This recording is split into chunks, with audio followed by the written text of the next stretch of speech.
Muy buenas noches, hermanos. Seguimos con esta gran fiesta espiritual. Mi corazón sigue compungido después de esta maravillosa experiencia que todavía estamos disfrutando. En esta hora quiero pedirle a mi amigo y mi hermano Alejandro Añasco, el pastor Alejandro Añasco, que pase a sala. Eh, Pastor Añasco, ¿cómo se encuentra en esta noche? Un abrazo bien grande a la distancia allá en Uruguay.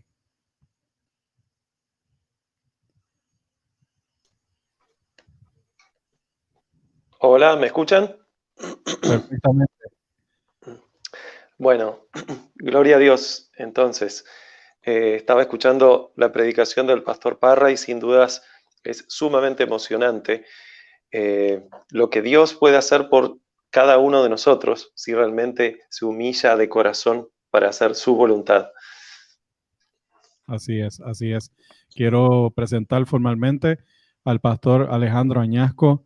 Yo sé que muchos de ustedes ya le conocen, pero para los que no, quiero decir que él es pastor de nuestra iglesia, es pastor actualmente en lo que se conoce como el IAO o el Instituto Adventista de Uruguay. Su esposa está casado con Mónica Morganti, así es que se pronuncia, pastor. Sí, Ok, y tiene dos hermosas niñas, Julieta de 18 años y Belén de 12 años, y un hermoso niño, muy interesante conversar con él, Joel de 3, un hermoso niño.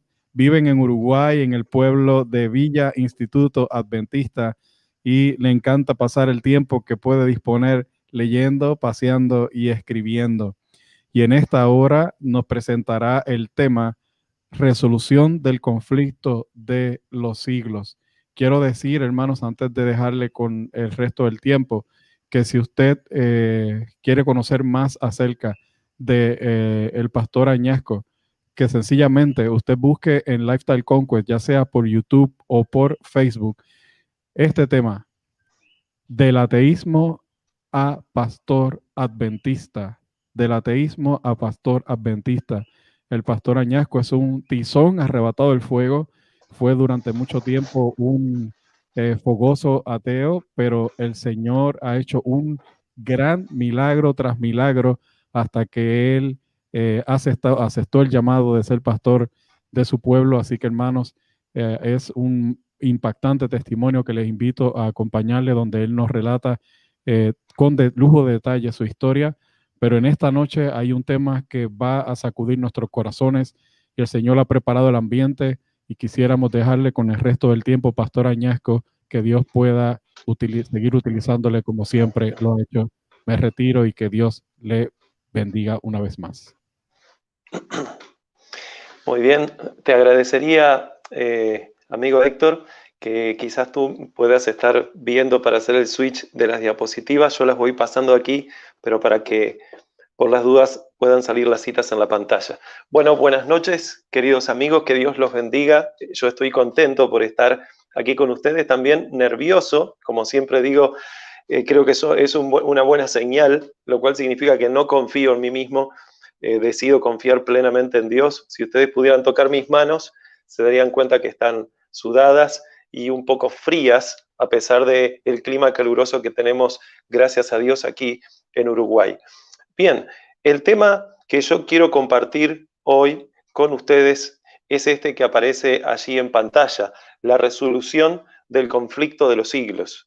Quizás nosotros deberíamos ponernos a pensar acerca de estas cosas, acerca de lo que estamos predicando, acerca de lo que mis compañeros han estado predicando estas noches y reconocer que Dios está llamando a su pueblo para generar este reavivamiento y reforma necesarios para que entonces venga el tan anhelado derramamiento de la lluvia tardía de una forma que trastorne al mundo entero, con el poder que la Biblia enseña.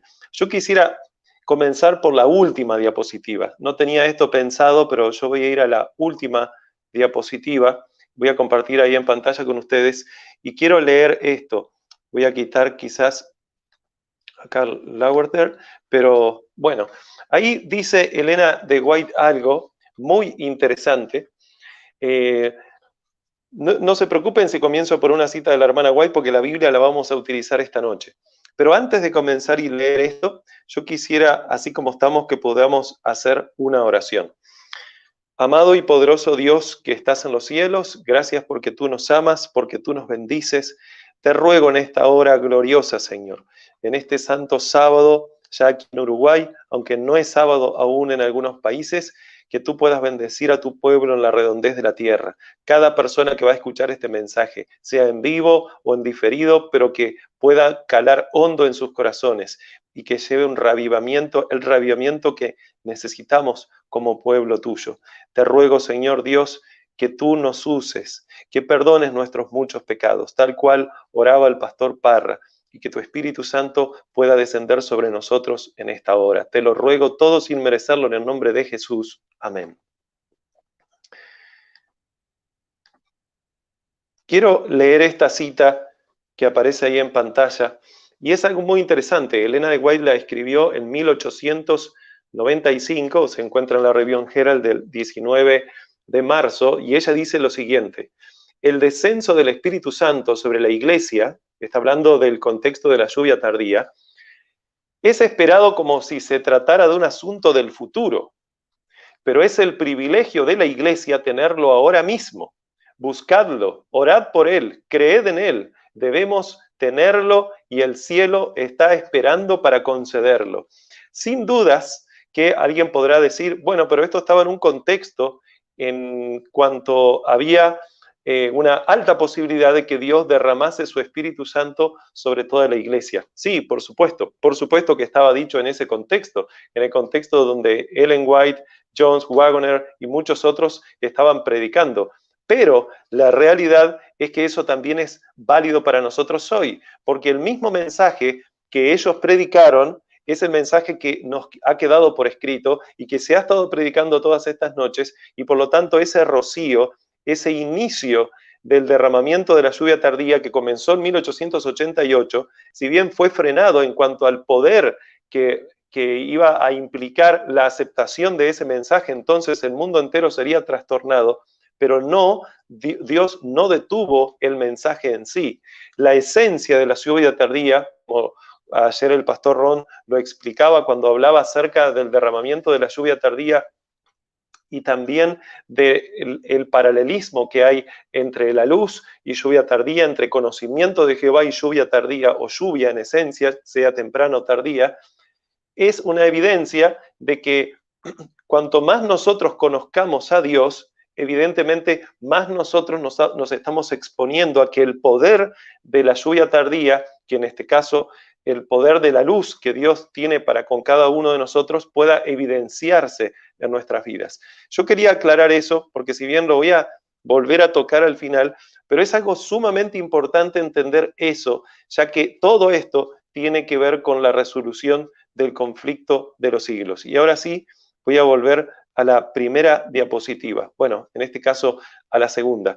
Hay una cita de Elena de White muy interesante que se encuentra en Patriarcas y Profetas, página 49, que de alguna forma responde a cuál es este conflicto. Porque si nosotros estamos pensando en que hay una resolución del conflicto de los siglos, y la hay, la habrá, si nosotros estamos entendiendo que hay una resolución del conflicto de los siglos, entonces primero que nada necesitaríamos preguntarnos cuál es este conflicto. Ahí dice ella lo siguiente: desde el inicio, el gran conflicto giró en derredor de la ley de Dios. Satanás había procurado probar que Dios era injusto y que su ley era defectuosa y que el bien del universo requería que fuera cambiada. Presten atención, todo el tema del gran conflicto giró en derredor de la ley de Dios. Por otro lado, Satanás veía o decía ver que la ley de Dios era defectuosa y que para el bien del universo, entonces, esta ley debía ser cambiada, o sea, anulada tal como existía. Luego dice, al atacar la ley, Satanás, por supuesto, procuró derribar la autoridad de su autor. O sea que nosotros podemos ver claramente algo aquí. Satanás quería derribar la autoridad de Dios porque quería colocarse en el lugar de Dios. Eso nosotros lo podemos ver en Isaías capítulo 14, en Ezequiel capítulo 28, por supuesto en muchos otros textos que aparecen en la Biblia, especialmente en el Nuevo Testamento, cuando habla acerca de personas que tratan de ocupar el lugar de Dios y todas estas situaciones que la Biblia también le llama blasfemia. Esto que es ocupar el lugar de Dios, la Biblia lo llama blasfemia o hacerse pasar por Dios, porque uno no puede, por más que lo intente, ocupar el lugar de Dios.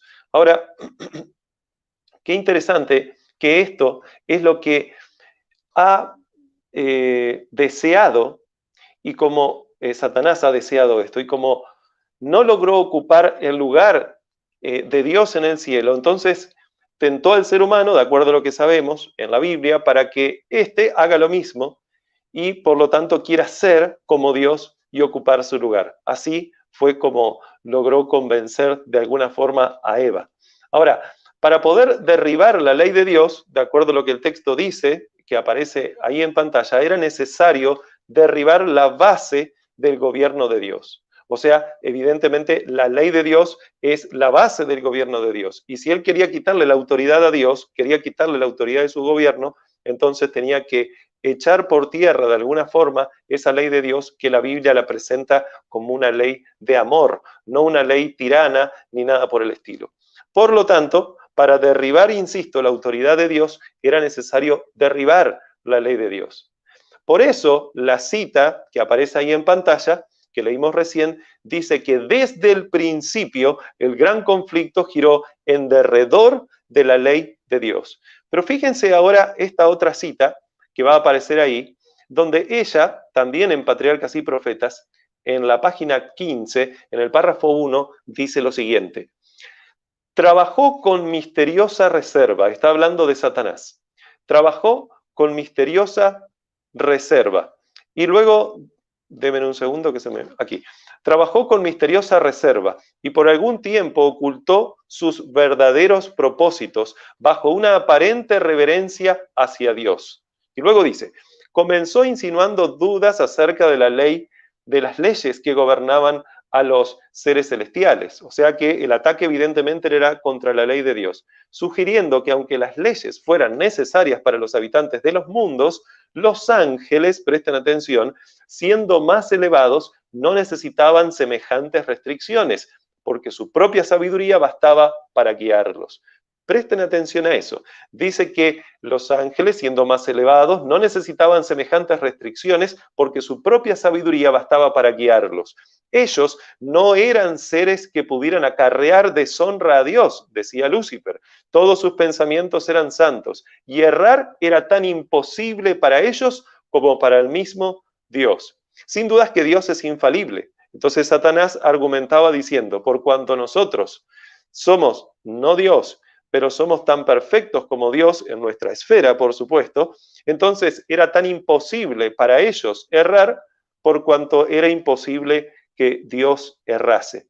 En otras palabras, Satanás quería ocupar el lugar de Dios desde el mismo razonamiento errado que nosotros podemos entender cuando él decía que ellos no podían errar como Dios, por lo tanto, se hacían pasar por Dios de alguna forma.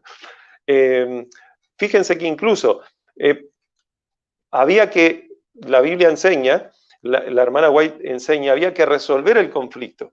Había que resolver este conflicto que había iniciado en el cielo con todas estas declaraciones de Satanás. El dominio, la extensión de este conflicto no era solo un punto en el universo. Evidentemente que esto abarcaba todo el universo, todo lo que nosotros quizás hasta no podemos llegar a imaginar. Entonces repasemos hasta aquí apenas brevemente lo que hemos visto.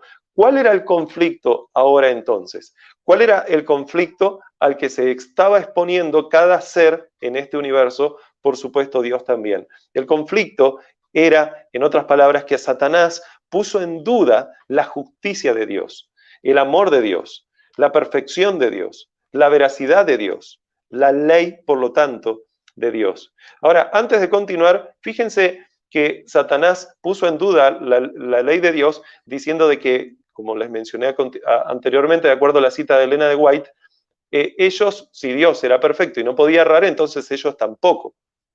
Ahora, fíjense cuán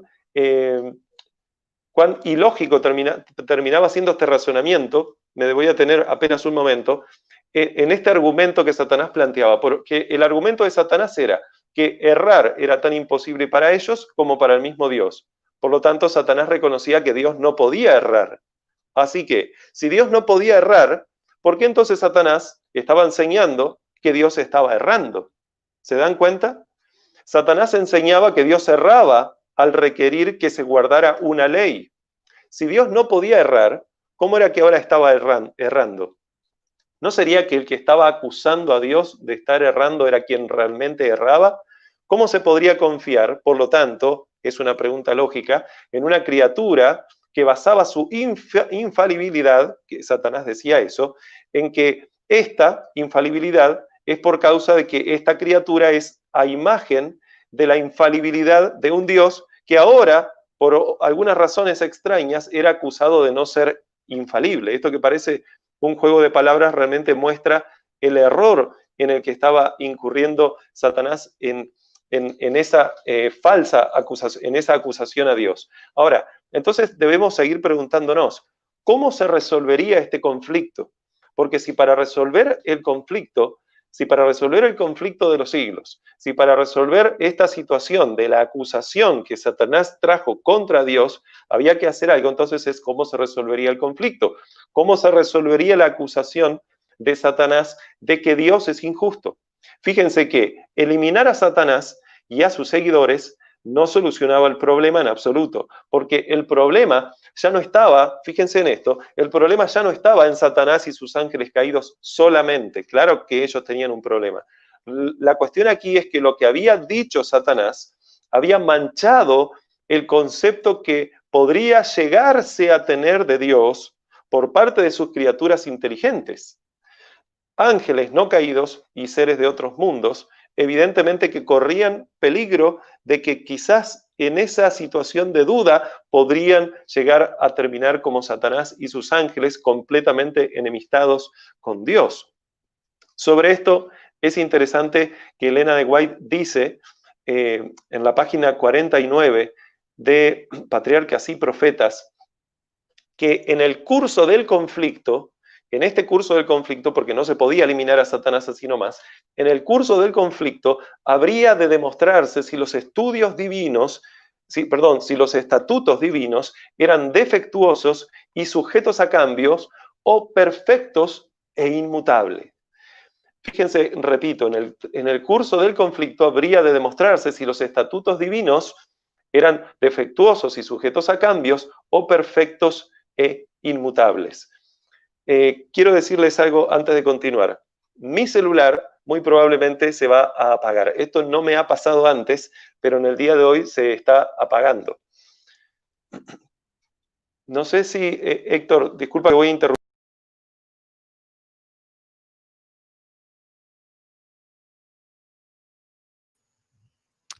Sí, estamos aquí. No se preocupen, hermanos, que Alejandro Estoy aquí está... de nuevo. Sí, perfecto. Disculpen que tengo que solucionar algo rapidito acá, desenchufando un auricular. Tenía el plan B, Satanás no va a poder, para poder seguir. Disculpen que ahora la cámara no va a ser tan buena porque es la cámara de la computadora, no es la cámara del celular, pero Dios ha provisto este medio también. Amén. Bien, amén. Y sigamos entonces, Héctor querido. Discúlpenme. Bien, espero que se escuche, que se entienda bien. Entonces, de acuerdo a lo que estamos viendo, voy a proyectar en pantalla esto apenas. Luego, sigue tú, Héctor, tranquilo. De acuerdo a lo que estamos viendo en esa declaración, repito, en el curso del conflicto habría de demostrarse si los estatutos divinos eran defectuosos, sujetos a cambios, o perfectos e inmutables. Eso es lo que Elena de White dice. Así que, para resolver el conflicto, fíjense que sería necesario evidenciar con una claridad absoluta por parte de Dios que lo que Dios dijo de sí mismo, ¿y qué es lo que había dicho Dios? Bueno, no sé todo lo que Dios le habría dicho a los ángeles, pero es lo mismo que nos dice a nosotros, que Dios es amor, que Dios es misericordioso y que Dios es justo. Habría que evidenciar entonces que eso era cierto y que por lo tanto las acusaciones de Satanás, que decían que Dios es un tirano y es injusto, eran falsas. Entonces, ¿Qué sería entonces lo que demostraría, es la pregunta que deberíamos hacernos, de qué forma o qué sería entonces lo que demostraría que Dios es amor y por lo tanto justo? Esta es una pregunta válida. Si hay un conflicto que resolver y el conflicto está en demostrar que Dios es amor, la pregunta es, ¿qué sería entonces lo que demostraría que Dios es amor? ¿De qué forma Dios podría resolver el conflicto mostrando que Él es veraz y sus acusadores mentirosos? Por lo tanto, como dice, por ejemplo, Romanos capítulo 3, versículo 4, donde se nos dice ahí claramente, sea Dios veraz y todo hombre mentiroso, como está escrito, para que seas justificado, y aquí está hablando de Dios, en tus palabras y venzas cuando fueres juzgado. Aquí está hablando en un contexto muy claro del conflicto de los siglos, donde el centro del conflicto de los siglos, hermanos queridos, no ronda en torno a nosotros, aunque nosotros somos instrumentos de Dios. El centro del gran conflicto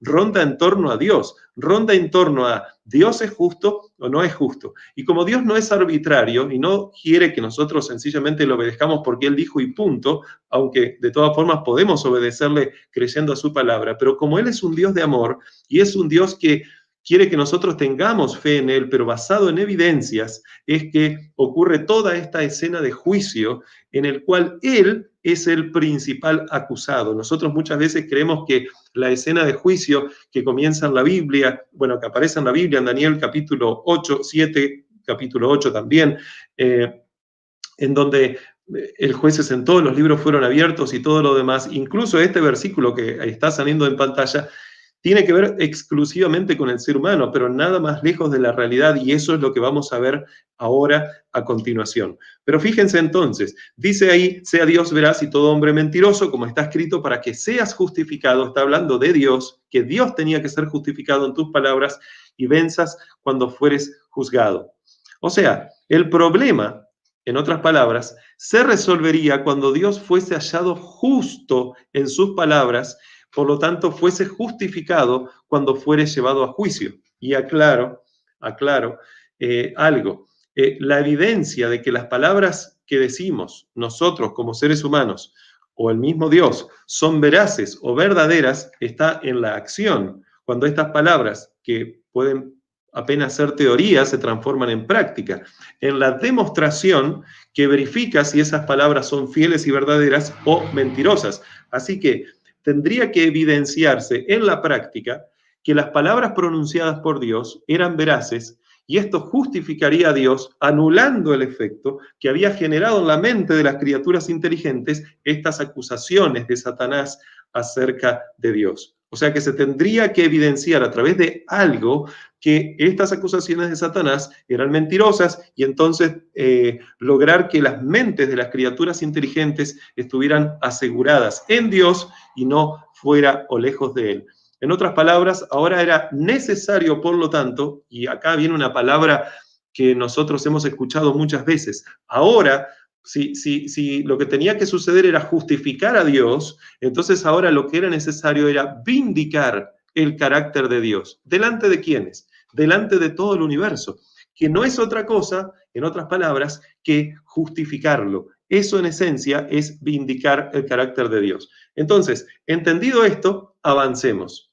Pero repito, ¿qué sería entonces lo que justificaría a Dios delante del universo? ¿Qué haría Dios para vindicar su carácter? Esa es una pregunta que nosotros deberíamos hacernos. Esa es una pregunta que los ángeles se hacían. Y esa respuesta la podemos encontrar en Patriarcas y Profetas, página 49, donde ahí se nos dice lo siguiente. Dice Elena de White, el acto de Cristo de morir por la salvación del hombre, presten atención a estas primeras palabras. Voy a leer todo, pero voy a hacer referencia a las primeras palabras. El acto de Cristo de morir por la salvación del hombre no solo haría accesible el cielo para los hombres, sino que ante todo el universo justificaría a Dios y a su Hijo en su trato con la rebelión de Satanás. Demostraría la perpetuidad de la ley de Dios y revelaría la naturaleza y las consecuencias del pecado. Ahora, presten atención a esa primera parte. El acto de Cristo de morir por la salvación del hombre es lo que haría esto, ¿verdad? Ahora, alto, porque estamos en un aparente problema. ¿No estábamos hablando recién de que hubo un problema en el cielo, que comenzó en el cielo, y que es en ese contexto en donde comenzó en el cielo, en el contexto del conflicto cósmico, en donde este problema debe ser resuelto, ¿cómo es que pareciera ahora indicarse que para resolver el conflicto, Cristo debía morir por la salvación del hombre? ¿En qué contexto aparece el hombre? Hasta ese momento no había hombre. Entonces, pensemos en esto. Para resolver el conflicto de los siglos, de acuerdo a lo que leímos, y ojo, es una lectura superficial, porque después voy a ir más profundo. De acuerdo a lo que leímos, ¿el Hijo de Dios tendría que morir? De acuerdo a lo que leímos, sí, porque dice el acto de Cristo de morir por la salvación del hombre. Ahora, preguntemos, ¿morir por qué? La respuesta obvia es por la salvación del hombre. Ahora, la pregunta que podríamos hacernos también es, ¿de cuál hombre? Si el hombre no existía cuando comenzó este conflicto en el cielo. Si la solución que Dios encontró, presten atención a esto, si la solución que Dios encontró para resolver el conflicto era morir por el ser humano, pregunto, entonces, ¿era el plan de Dios que el ser humano pecara para luego entonces venir a salvarlo? Repito, si la solución que Dios encontró para resolver el problema del conflicto de los siglos era venir a morir por el ser humano, entonces se requería primero que haya un ser humano, después que el ser humano pecara, y entonces que Dios se convirtiera en el salvador del ser humano. Pero entonces deberíamos preguntarnos con sinceridad, ¿era el plan de Dios de que el ser humano pecara, de acuerdo a lo que el texto bíblico nos dice, para luego venir a salvarlo? Por supuesto que no. Ahora bien, si no era el plan de Dios que el ser humano pecara, entonces, ¿cómo resolvería el conflicto? Repito, si para resolver el conflicto era necesario que Jesús viniese a morir por el ser humano, un ser humano que aún no existía, entonces el pecado del hombre sería necesario a fin de que el Hijo de Dios viniese como Salvador. ¿Se dan cuenta de lo terrible de este pensamiento, las implicancias que tendría? Pero ahí no termina todo, porque si entonces el pecado del hombre era necesario para que viniese el Salvador, entonces el pecado estaría justificado, de acuerdo a lo que la misma hermana White dice, por ejemplo, en el conflicto de los siglos. Si el pecado tiene una razón de ser, entonces es justificado y por lo tanto dejaría de ser pecado. Y si dejase de ser pecado, el hombre entonces nunca pecó. Y si el hombre nunca pecó, ¿por qué Dios lo trataría como pecador y enviaría a su hijo a salvar a un hombre que nunca pecó? Aparte de ser esto completamente paradójico, carecería de un completo sentido. Como ven, entonces, hermanos, nosotros podemos hacer una lectura superficial sin un contexto del gran conflicto de esa cita que acabamos de leer de Elena de White, donde ella dice que el acto de Cristo de morir por la salvación del hombre es lo que solucionaría este problema. Pero insisto, esto debe entenderse en su contexto. Aquí, ahora mismo, debemos avanzar con mucho cuidado con lo que voy a decir, porque si no, fácilmente llegaremos a conclusiones erróneas. Así que volvamos a la pregunta que había hecho hoy anteriormente.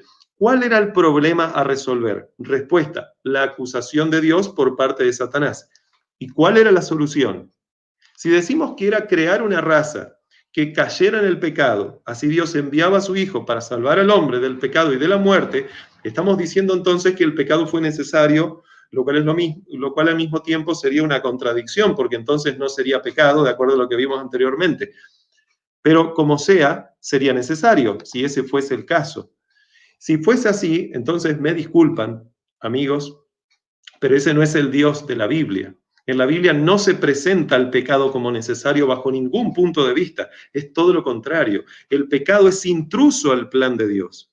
Ahora vamos a volver aquí, pero antes déjenme hacer otra pregunta importante que habíamos mencionado hoy. La pregunta de hoy, ¿cuál era el problema a resolver? La estoy haciendo tantas veces para que quede grabada la pregunta y cuál es la solución que Dios va a ejecutar para poder resolver el problema. La respuesta a cuál es el problema a resolver es la acusación de Dios por parte de Satanás. ¿Y cuál era la solución? Bien, hemos leído recién lo que la hermana White decía, pero ahora prestemos atención a esto. En el contexto del gran conflicto, Dios ahora crea a unas nuevas criaturas, que somos nosotros, el ser humano. Hay una cita de la hermana White que voy a proyectar ahora en pantalla, y en esta cita dice lo siguiente: Dios creó al ser humano, esto fue escrito en 1900, la carta 91, también lo pueden encontrar en Conflicto y Valor, página 21, por las dudas si lo quieren buscar. Dios creó al ser humano para su propia gloria. Fíjense, aquí Dios está aplicando la solución al conflicto de los siglos. Dios creó al hombre para su propia gloria, para que después de la prueba, la familia humana pudiera ser una con la familia celestial. Era el propósito de Dios repoblar el cielo con la familia humana si mostraban obediencia a su palabra, o si se mostraban obedientes a su palabra.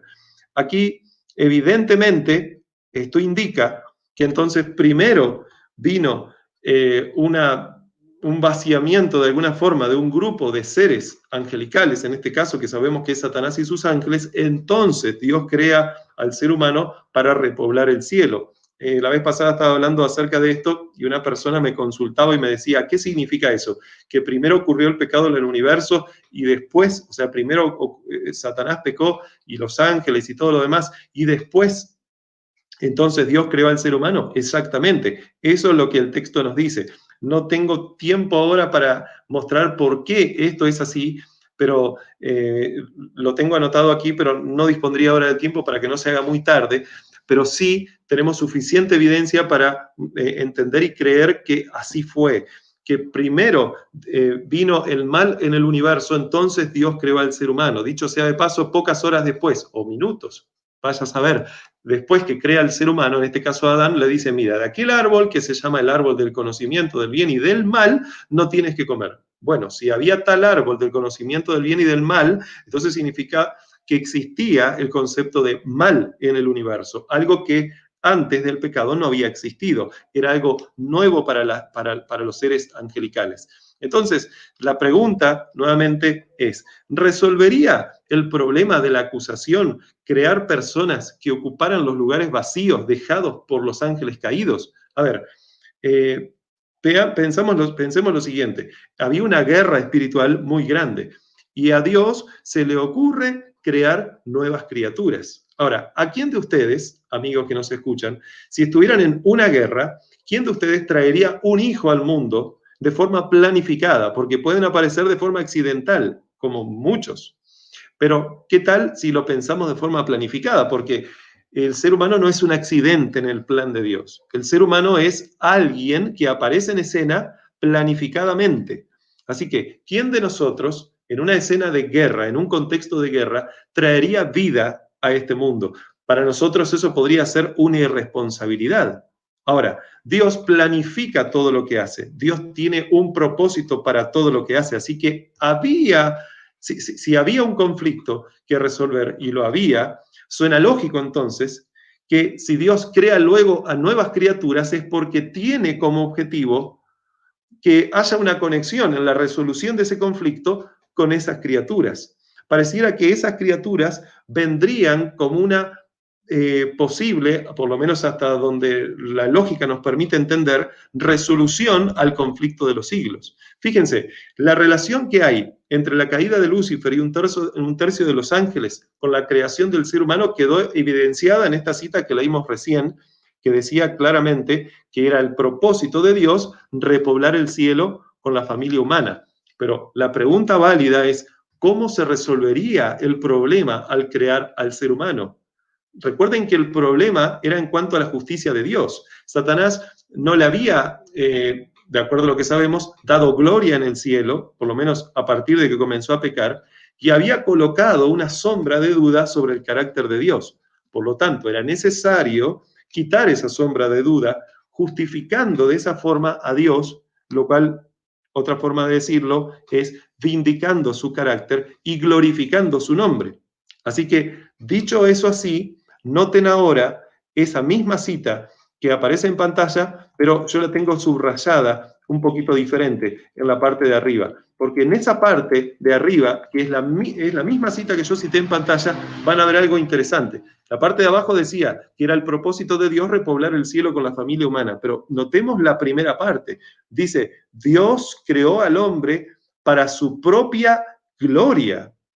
En otras palabras, Dios creó al ser humano para que éste le glorificase. ¿Cómo el ser humano podría glorificar a Dios? Bueno, en primer lugar, y evidentemente, tal como lo explicó Jesús en reiteradas ocasiones en el Nuevo Testamento, no glorificándose a sí mismo, sino todo lo contrario, dándole gloria a Dios. Y para darle gloria a Dios, el ser humano se tenía que hacer obediente.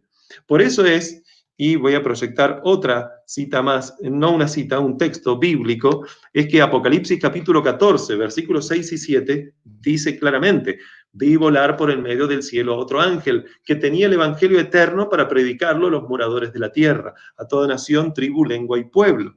Esta parte es muy conocida, pero fíjense ahora esta otra parte conocida, diciendo a gran voz: temed a Dios y dadle ¿qué cosa? Dadle gloria, porque la hora de su juicio ha llegado, y adorad a aquel que hizo el cielo, la tierra, el mar y las fuentes de las aguas. O sea que la gloria que se le tenía que dar a Dios estaba dentro del propósito por el cual Dios crea al ser humano. Y dice algo más, la cita esta que aparece en pantalla, que apareció hoy, pero ahora voy a subrayar otra parte en amarillo, que es la última parte, porque entiéndase lo siguiente: Dios quería repoblar el cielo, quería que estos seres inteligentes, los seres humanos, le diesen gloria, pero había un condicionante, y ese condicionante es la última parte de la cita: si se mostraban obedientes a su palabra. Tal parece entonces que Dios crea al ser humano, repasando hasta aquí, con el objetivo de que éste le rindiera gloria a Dios, y entonces, si éste lo hacía, si éste se mostraba obediente, Dios repoblaría el cielo con la raza humana. Ahora, ¿cómo la obediencia del hombre resolvería el conflicto? Porque hasta aquí entendemos que, ok, hay un conflicto y Dios no es que va caminando por ahí, un día ve flores y dice: acá hay un lugar vacío que se llama planeta Tierra, entonces vamos a crear seres humanos. No, hermanos queridos, nosotros podemos hacer cosas así sin ninguna planificación o propósito, sencillamente porque creemos, y Dios podría haberlo hecho, pero no fue el objetivo de Dios ese. De acuerdo a lo que leímos en la cita de Ellen White, claramente ahí dice que tenía una vinculación con lo que acababa de ocurrir quizás mucho tiempo antes, no sé cuánto tiempo antes, vaya a saber cuánto, muchos años, decenas de miles, millones de años, no sé cuánto tiempo duró ese conflicto de los siglos en el cielo, pero la cuestión es que la creación de la raza humana responde a la resolución de ese conflicto que comenzó en el reino de los cielos. Entonces, viendo eso, la pregunta es: ¿cómo la obediencia del hombre ahora, cómo Dios, logrando que el hombre le obedeciera, resolvería el gran conflicto? ¿Cómo Dios glorificaría su nombre a través del ser humano? ¿Cómo Dios sería considerado justo a través del ser humano? ¿Cómo Dios vindicaría su carácter a través del ser humano? Hay muchos, cuando me escuchan decir esto, y he escuchado a algunos, cuando escuchan a otros decir esto, reaccionar incluso de alguna forma que no es la más acertada o la más correcta como deberíamos reaccionar, cuando por ejemplo, yo estoy diciendo cómo Dios vindicaría su carácter a través del ser humano. Bueno, hay muchos que de alguna forma pareciera, mis hermanos, que se rasgan las vestiduras cuando escuchan expresiones como: el pueblo de Dios vindicará el carácter de Dios. Pero esto ocurre porque no pueden creer que nosotros podemos llegar a hacer eso. Como actualmente, muy probablemente no lo estamos haciendo, entonces creen que eso es imposible de que ocurra. Pero al creer que el ser humano no tiene nada que ver con la vindicación del carácter de Dios, al excluir al ser humano de la razón por la cual existe el ser humano, evidencian que no comprenden que exactamente eso, o para eso es que el ser humano fue creado, para vindicar el carácter de Dios delante del universo. El ser humano apenas sería un instrumento, porque esto no es obra humana, es obra divina en el ser humano. El ser humano apenas sería un instrumento a través del cual Dios vindicaría su carácter. Y aclaro algo, hermanos, hasta el momento no he hablado, aunque lo mencioné al principio, pero en la cadena de razonamiento que estoy haciendo, en esta historia del conflicto, no he llegado aún a cuando el ser humano cae. Todo esto es en un contexto donde todavía el ser humano no había caído, y que evidentemente ya hemos visto, Dios no se proponía hacer caer al ser humano ni que el ser humano cayese. Por lo tanto, debemos entender que el ser humano era apenas un instrumento a través del cual Dios vindicaría su carácter. Una pregunta que podrían hacerse es, ¿acaso los ángeles no caídos no podrían vindicar el carácter de Dios? Es una muy buena pregunta, pero la realidad es que por alguna razón Dios eligió crear a otra raza de seres inteligentes, una raza diferente a través de la cual vindicar su carácter. ¿Dónde podemos ver esto? Por ejemplo, Elena de White lo explica, lo dice claramente en la Review and Herald del 11 de febrero de 1902, que también lo pueden encontrar en La Verdad acerca de los ángeles, página 52, cuando ella dice lo siguiente: todo el cielo tuvo un profundo y gozoso interés en la creación del mundo y del hombre. Repito, todo el cielo tuvo un profundo y gozoso interés en la creación del hombre. Los seres humanos eran un orden nuevo y distinto.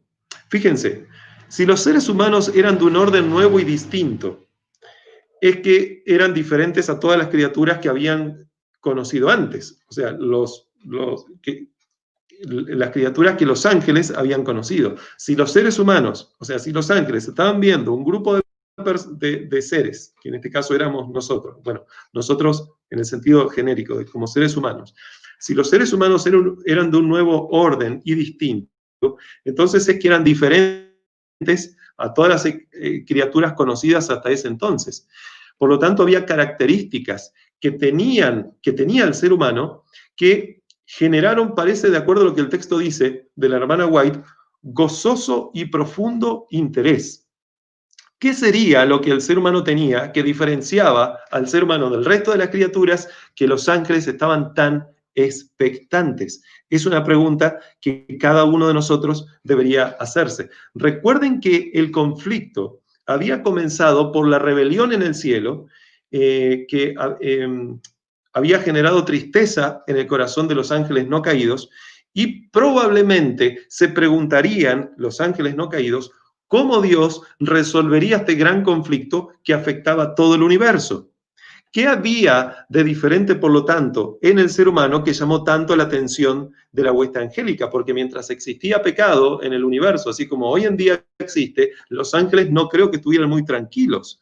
Y ellos se preguntarían, entonces, si sabían que Dios se disponía a resolver el conflicto por cuanto no le quitó la vida a Satanás, entonces cada paso que estaba dando Dios tenía que ser visto como ¿qué hará Dios ahora en relación a la solución del conflicto de los siglos? Entonces, ¿qué había de diferente en el ser humano que llamaba tanto la atención de la hueste angélica?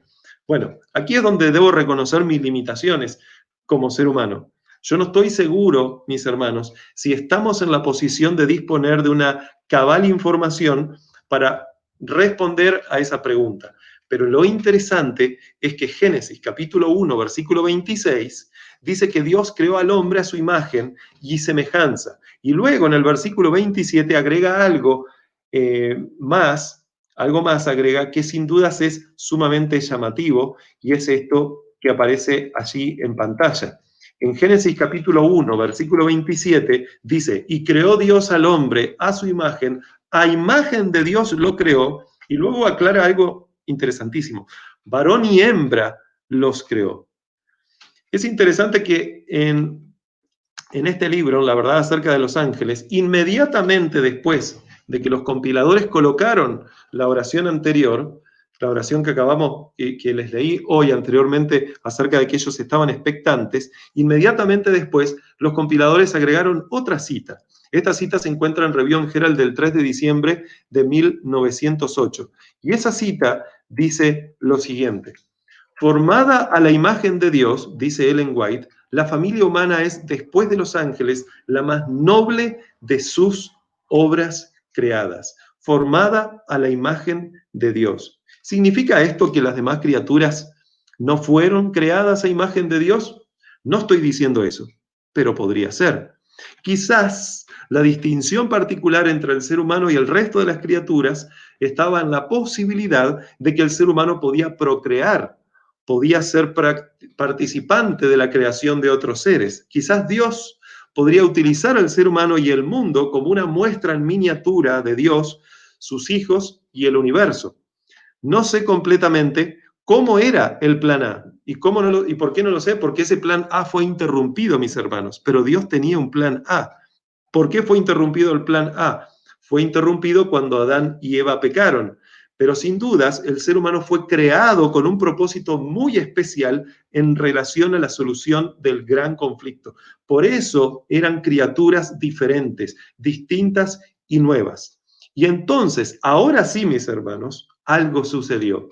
Algo sucedió que si bien Dios sabía que sucedería, pero algo sucedió que los ángeles no se lo esperaban, los ángeles no caídos, y algo que entristeció enormemente al universo.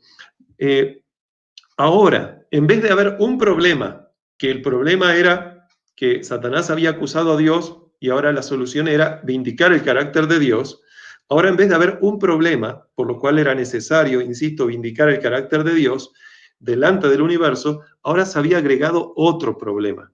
El ser humano había pecado.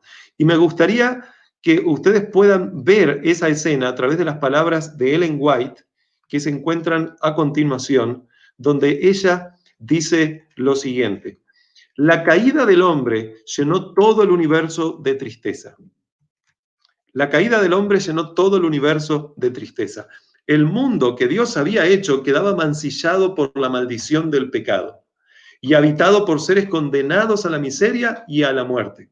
Parecía no existir escapatoria para aquellos que habían quebrantado la ley. Los ángeles suspendieron sus himnos de alabanza. Por todos los ámbitos de los atrios celestiales hubo lamentos por la ruina que el pecado había causado. El Hijo de Dios, el glorioso soberano del cielo, se llenó de compasión por la raza humana. Una infinita misericordia conmovió su corazón al evocar las desgracias de un mundo perdido. Pero el amor divino había concebido un plan mediante el cual el hombre podría ser redimido. La quebrantada ley de Dios exigía la vida del pecador. En todo el universo únicamente existía uno que podía satisfacer sus exigencias en lugar del hombre. Puesto que la ley divina es tan sagrada como el mismo Dios, solamente uno igual a Dios podría expiar su transgresión. Ninguno, sino Cristo, podría salvar al hombre de la maldición de la ley y colocarlo otra vez en armonía con el cielo. Cristo cargaría con la culpa de la vergüenza del pecado, que era algo tan abominable a los ojos de Dios que iba a separar al Padre y su Hijo. Cristo descendería a la profundidad de la desgracia para rescatar la raza caída. Cristo intercedió ante el Padre en favor del pecador, mientras la hueste celestial esperaba los resultados con tan intenso interés que la palabra no puede expresarlo. Por más que tratemos de entenderlo, no podremos entenderlo a través de estas palabras. Mucho tiempo duró aquella misteriosa conversación, el consejo de paz de Zacarías 6:13, en favor del hombre caído. El plan de la salvación había sido concebido antes de la creación del mundo, pues Cristo es el Cordero, el cual fue muerto desde el principio del mundo. Apocalipsis capítulo 13, versículo 8. Ahora, fíjense algo más que aparece a continuación. Y acá es necesario suma importancia que presten atención. Sin embargo, fue una lucha, aún para el mismo Rey del universo, entregar a su Hijo a la muerte por la raza culpable. O sea que no fue fácil para Dios. Pero de tal manera amó Dios al mundo que ha dado a su Hijo unigénito para que todo aquel que en él cree no se pierda, sino que tenga vida eterna. Juan 3:16. Oh, el misterio de la redención, el amor de Dios hacia un mundo que no lo amaba. ¿Quién puede comprender la profundidad de ese amor que excede todo conocimiento? A través de los siglos sin fin, las mentes inmortales, tratando de entender el misterio de ese incomprensible amor, se maravillarán y adorarán a Dios. Es lo que Elena de White nos dice en esa cita. Dios, por lo tanto, podría haber, hermanos queridos, hay que entender algo, Dios podría haber dejado al ser humano perecer. Pero al igual que como vemos, por ejemplo, en la parábola del buen samaritano, viendo al moribundo ser humano tirado al costado del camino, fue a su encuentro y pagó el precio más alto que Dios podría pagar por su rescate, que en este caso es la muerte de su hijo, es que Dios decidió salvar al ser humano. Una vez, me gustaría compartir algo, una vez escuché decir que Dios salvó al hombre de la misma forma que, por ejemplo, ante una ley humana, un padre debe hacerse responsable por los vidrios rotos del vecino que su hijo rompió. O sea, el hijo rompe vidrios del vecino, es lógico que entonces el padre se tiene que hacer cargo. Y entonces, por lo tanto, los tiene que pagar. Pero, hermanos, si este fuese el caso con la salvación del ser humano, entonces era justo que Dios diese su vida por el ser humano, de la misma forma que es justo que un padre pague por los vidrios rotos que su hijo rompió. Y por lo tanto sería injusto si Dios no diese la vida de su hijo. Y si esto es así, entonces yo no soy salvo por gracia. Recordemos que la gracia es algo gratis, es algo que no lo obtenemos por merecerlo. Y si no, sino que soy,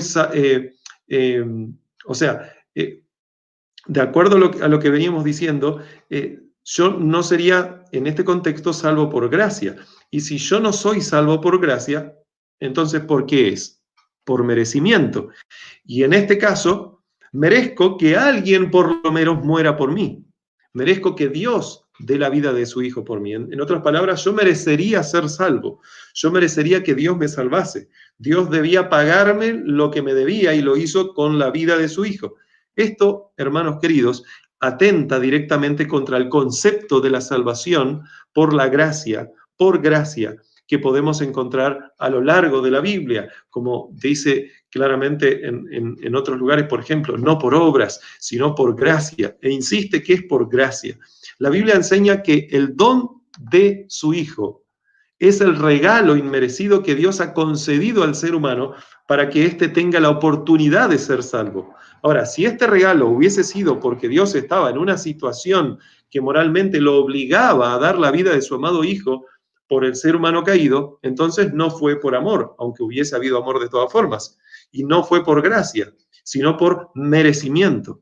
Y si así fuese, entonces, ¿qué sentido habría tenido ese consejo de paz que yo subrayé hoy, que duró mucho tiempo, dice Ellen White, si en definitiva no había otra opción, porque Dios estaba moralmente obligado a dar la vida de su hijo? Pero no, mis hermanos, no, en absoluto es así. Dios no estaba obligado a salvar al ser humano, no estaba obligado a dar su hijo. Bien podría Dios no haberlo dado. Y de todas formas, aunque no sabemos cómo, Dios sí lo sabía, podía avanzar con la solución del conflicto de los siglos. La gracia de Dios, por lo tanto, es un regalo inmerecido. La hermana White, en Signs of the Times, del 20 de marzo de 1892, dice lo siguiente, también se puede encontrar en Mensajes Selectos, tomo 1, página 465.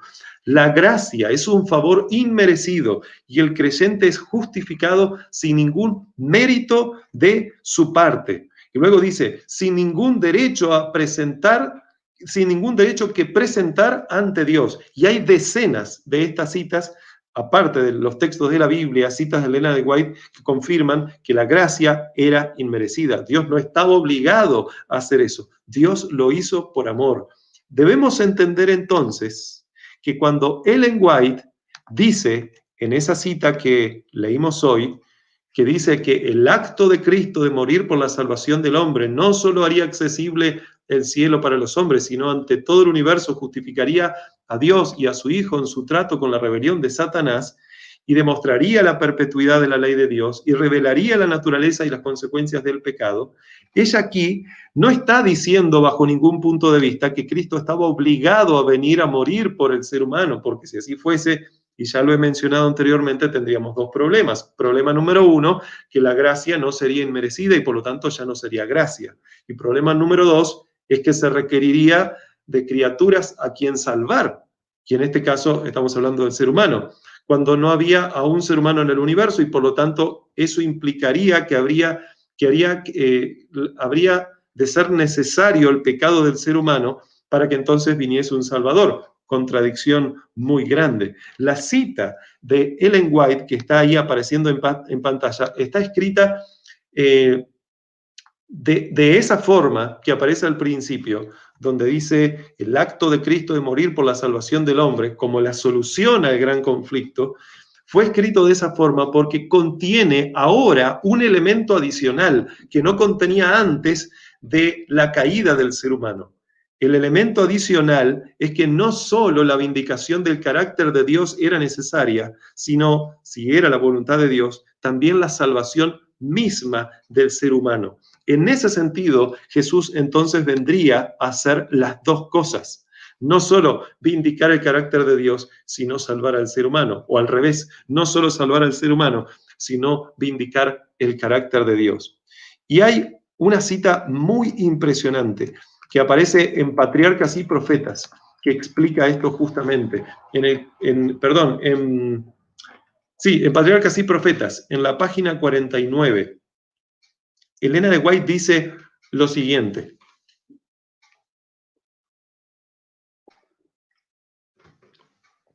Disculpen, pero el plan de redención tenía un propósito todavía más amplio y profundo que el de salvar al hombre. Fíjense, nosotros no somos el centro del universo, ni Dios gira en torno a nosotros. Es al revés. Dios es el centro, en un sentido metafórico, y sus criaturas son las que tienen que girar en torno a Él. Así que lo principal que había que resolver, aparte de salvar al hombre, era otra cosa, sumamente más importante que solamente salvar al hombre. Repito aquí, tenía el plan de redención un propósito todavía más amplio y profundo que el de salvar al hombre. Cristo no vino a la tierra únicamente por este motivo. No vino meramente para que los habitantes de este pequeño mundo acatasen la ley de Dios como debe ser acatada. Para eso también vino. Sino que vino para vindicar el carácter de Dios ante el universo. Ahora entonces debemos entender que esa fue la razón por la que Cristo vino a este mundo, pasó todo lo que pasó y Él murió en la cruz del Calvario. Debemos entender que la cruz, en esencia, no era un fin en sí mismo, sino que era un medio para un fin. Porque, dicho sea de paso, en esa segunda parte de la cita dice, no vino meramente para que los habitantes de este pequeño mundo acatasen la ley de Dios como debe ser acatada. ¿Y de qué forma nosotros podríamos acatar la ley de Dios? Obviamente, si nosotros podemos, o al revés, si la vida de Cristo puede ser vivida en nosotros, si nosotros podemos, contemplando a Cristo, vivir la vida de Cristo, obteniendo el poder de lo alto para poder obedecer a esa ley de Dios, entonces... o sea, si nos aferramos a Cristo, entonces nosotros podríamos obedecerle, si no sería imposible. Así que, en esencia, con respecto a este punto, es necesario entender que la cruz no era un fin en sí mismo, era un medio para un fin. Eso lo podemos ver, no lo tengo en pantalla ahora para proyectar, pero por ejemplo en Hebreos capítulo 4, versículo 15, donde dice, porque no tenemos un sumo sacerdote que no pueda compadecerse de nuestras debilidades, sino uno que fue tentado en todo según nuestra semejanza, pero sin pecado. Ahora la pregunta es, ¿por qué Cristo era necesario que fuese tentado en todo según nuestra semejanza, pero sin pecado? ¿Y qué conexión hay con la otra cita? La cita anterior que leímos, que aparece ahí en pantalla, que dice, no vino meramente para que los habitantes de este pequeño mundo acatasen la ley de Dios como debe ser acatada. O sea que también vino para eso.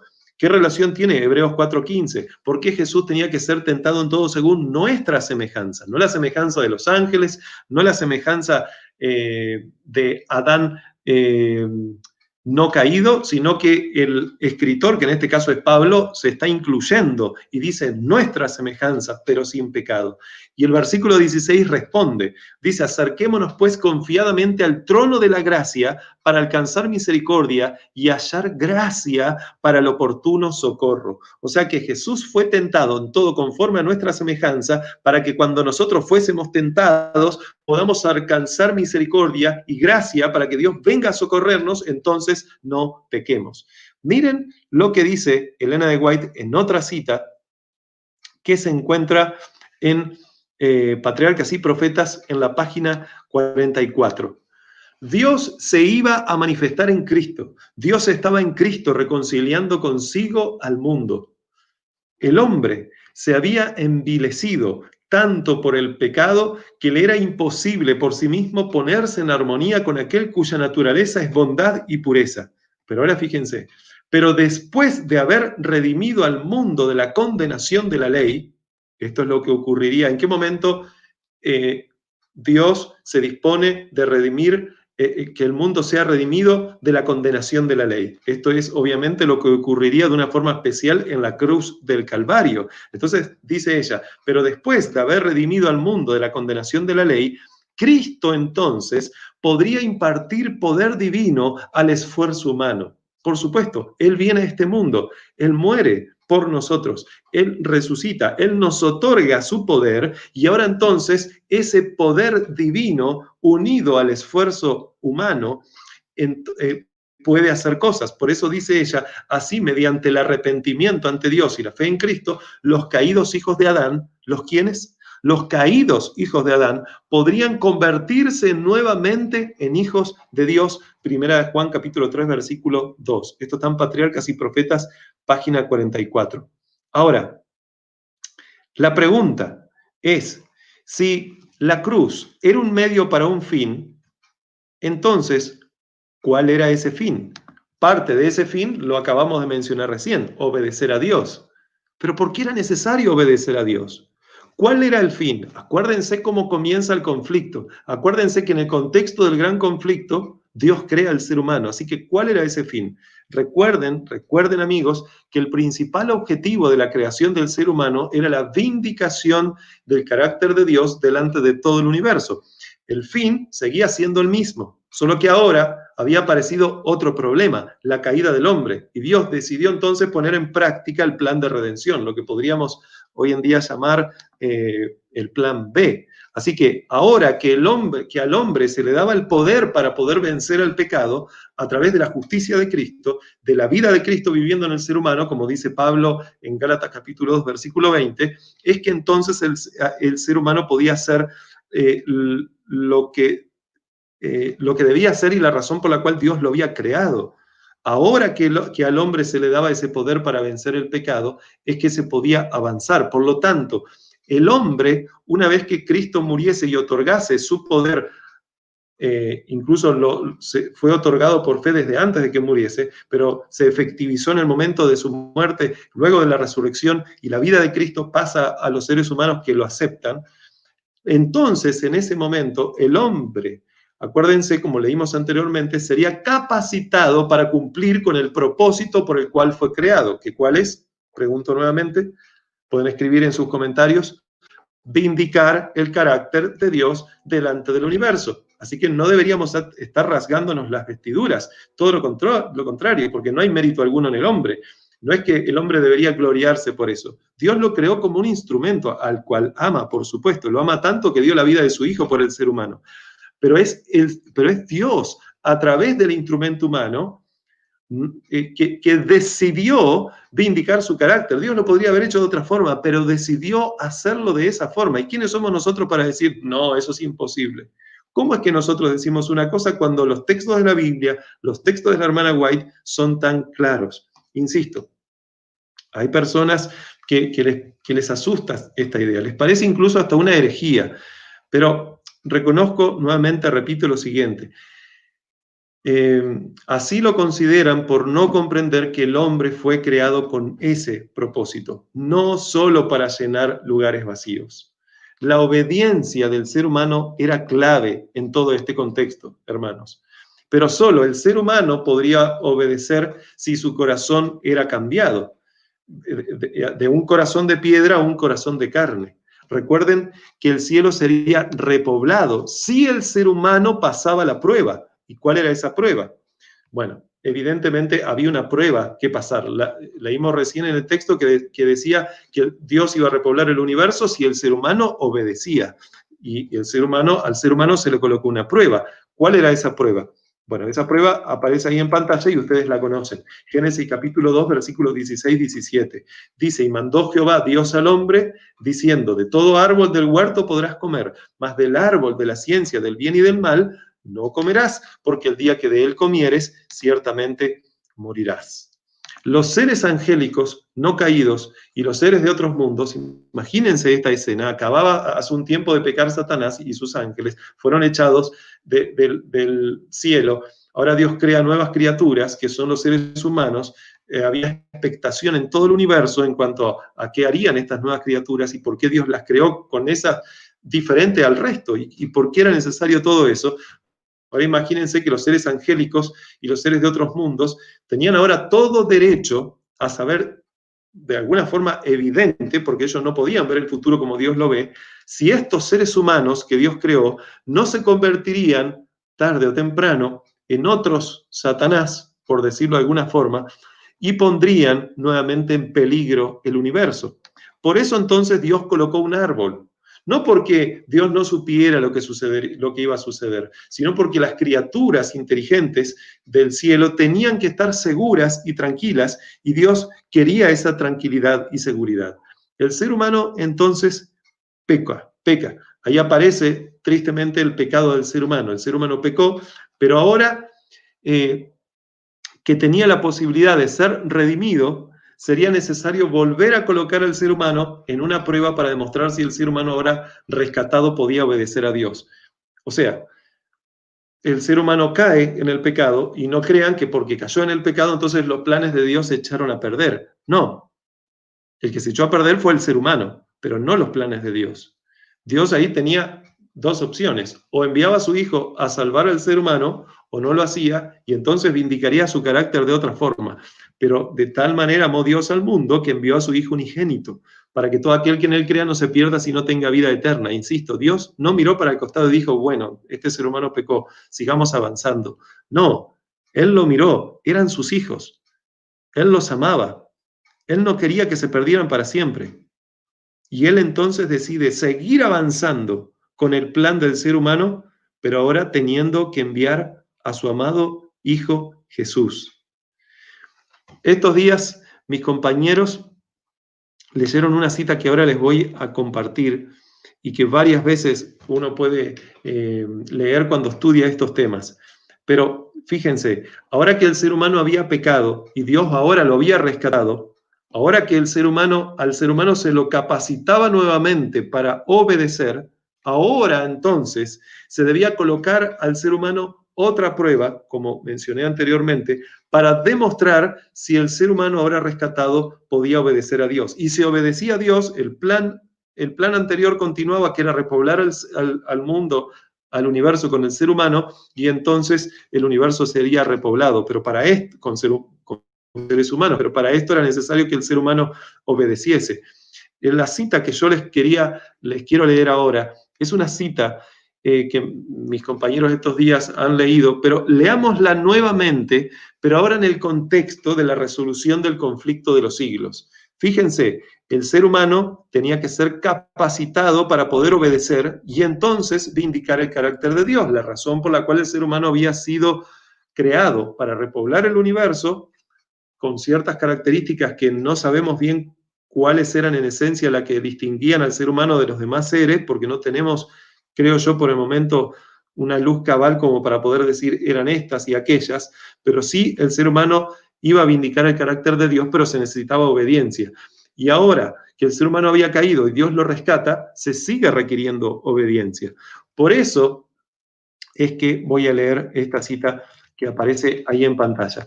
Es la famosa cita de Ellen White, que está escrita en Testimonios para los Ministros, páginas 91 y 92. Y dice lo siguiente: en su gran misericordia, el Señor envió un preciosísimo mensaje a su pueblo por medio de los pastores Waggoner y Jones. Este mensaje tenía que presentar en forma más destacada ante el mundo al sublime Salvador. El sacrificio por los pecados del mundo entero, presentaba la justificación por la fe en el garante, invitaba a la gente a recibir la justicia de Cristo, esta justicia que a través de los mensajes que se han estado transmitiendo, todo aquel que cree la ha podido estar recibiendo noche tras noche. Y dice, invitaba a la gente a recibir la justicia de Cristo. Y ahora fíjense, qué impresionante cómo se describe la justicia de Cristo, cómo se describe, cómo se manifiesta la justicia de Cristo, que se manifiesta en la obediencia a todos los mandamientos de Dios.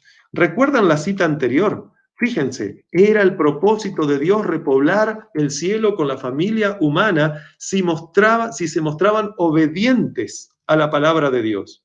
¿Y qué era lo que haría que el ser humano pudiera obedecer? La cita anterior, la justicia de Cristo, que se manifiesta en la obediencia a todos los mandamientos de Dios. Así que es interesante que la razón por la cual es necesario que se dé a conocer este mensaje y por la cual Cristo vino a este mundo, obviamente para rescatar al ser humano, pero rescatar al ser humano implicaba que el ser humano ahora fuera capacitado para obedecer todos los mandamientos de Dios. Entonces el plan A, que había quedado truncado y que pasó al plan B, ahora podría continuar y Dios de todas formas vindicaría su carácter a través del ser humano, lógicamente, a través de un ser humano obediente. Y eso implicaría repoblar el cielo con toda la familia humana. Fíjense cuán obediente se hizo Cristo. Dice la Biblia en Juan capítulo 12, versículos 27 al 32. Ahora, dice Cristo, ahora está turbada mi alma. ¿Y qué diré? Padre, sálvame de esta hora. ¿Él va a decir eso? Él no va a decir eso. Mas para esto ha llegado mi hora. Para esto ha llegado mi hora. Acuérdense que no fue fácil para el Hijo de Dios acercarse a esa hora. Cuando su mano temblaba, la copa temblaba en esa mano, diciendo, Padre mío, 3 veces lo dijo, si es posible, pase de mí esta copa. En el versículo 28, Jesús dice, Padre, glorifica tu nombre. Entonces vino una voz del cielo, lo he glorificado y lo glorificaré otra vez. Eso es lo que dijo la voz del cielo. Y la multitud que estaba allí había oído la voz, que había oído la voz, decía que había sido un trueno. Otros decían, un ángel le ha hablado. Respondió Jesús y dijo, no ha venido esta voz por mi causa, sino por causa de vosotros. Ahora es el juicio de este mundo. Ahora el príncipe de este mundo será echado fuera. Y yo, si fuere levantado de la tierra, a todos atraeré a mí mismo. Aquí Jesús evidentemente también estaba haciendo alusión a otras palabras que le había dicho a Nicodemo en Juan capítulo 3, cuando dijo que de la misma forma que Moisés levantó la serpiente en el desierto, para que todo aquel que viera la serpiente pudiera vivir, entonces es necesario que el Hijo del Hombre sea levantado para que todo aquel que en él crea no se pierda, sino tenga vida eterna. Juan capítulo 3, versículo 15. Entonces, de esa forma, de la única verdadera forma que Dios podría obrar con amor, ayudando al ser humano para que el ser humano pudiese obedecerle. Y cuando digo de la única forma me refiero a que fue conmovido el corazón de Dios cuando vio al ser humano en esa necesidad por cuanto estaba muriendo. Entonces Dios envía a su Hijo, eleva a su Hijo para que el ser humano ahora, en vez de morir, pueda vivir al contemplar a Jesús en la cruz del Calvario. Ahora entonces Dios logró proveerle al ser humano esa enemistad entre los hombres y Satanás a través de su muerte. Esa enemistad que estaba ya anunciada en Génesis 3:15, cuando Dios le dijo a la serpiente que pondría enemistad entre ella y la mujer y entre su simiente y la simiente suya, y ella le herirá en la cabeza y tú le herirás en el calcañar. Esa enemistad que Dios prometió, esa primer promesa de enemistad que Dios colocó en el ser humano, sería posible cuando el ser humano contemplase la cruz de Cristo. Ahora es que Dios entonces logra poner esta enemistad entre los hombres y Satanás a través de la muerte de su Hijo. Ahora es necesario que Dios obre entonces en el ser humano para poder evidenciar obediencia y por lo tanto eso le permita a Dios repoblar el universo con la raza humana. Acuérdense que muy probablemente son millones y millones los que resucitarán. Y de esa forma, no solo repoblar el universo, sino repoblarlo con el objetivo por el cual fue decidido repoblar el universo, que es a través de seres humanos que lograran vindicar su carácter delante del universo. No solo Jesús, hermanos queridos, como representante de la raza humana, sino un grupo de seres humanos caídos y pecadores, son, por lo tanto, los instrumentos que Dios utilizará para vindicar su carácter delante del mundo y del universo. Hay personas que quizás no creen en esto, pero la realidad es que esa fue la razón por la que fue creado el ser humano. Dios, a pesar de que el ser humano cayó, logró vindicar su carácter delante del universo a través de su Hijo. Pero ahora eso que Él hizo a través de su Hijo, está dispuesto a hacerlo sobre cada ser humano que esté dispuesto a aceptar la vida de su Hijo. O sea que también sigue siendo función del ser humano, ahora restaurado, vindicar el carácter de Dios delante del universo. Por eso, en otra cita, Ellen White es muy clara cuando ella dice lo siguiente: está por sobrecogernos la lucha final del gran conflicto. Y ella obviamente está hablando en un contexto donde estaban pasando de todo un poco, realmente.